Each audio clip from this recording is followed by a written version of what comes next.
everybody, welcome back to my channel. It's your girl Lindsay and I am back today with my very first holiday inspired makeup look for this year. I decided to collab with my girl Dolly here on YouTube, so make sure you guys check out her video as well. I will leave the video link down below as well as her YouTube link. Now this is a look that I created.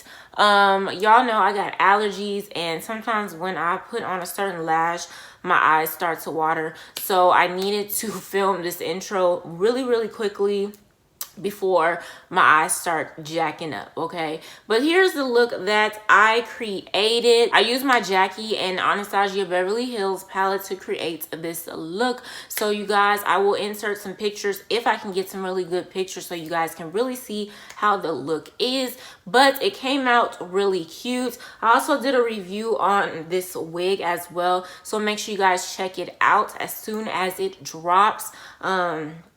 Y'all know I'm still new with the wig, so it's looking kind of whatever, but it's fine. But I hope you guys enjoyed the video. Make sure you guys give it a thumbs up. Don't forget to comment down below, and of course share this video with your family and friends. If you are a new subscriber, welcome, and if you haven't subscribed yet, go ahead and click on that subscribe button as well as the post notification bell so you will not miss a new upload from yours truly. Hope you guys enjoyed the video, and I will see you in my next one.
you for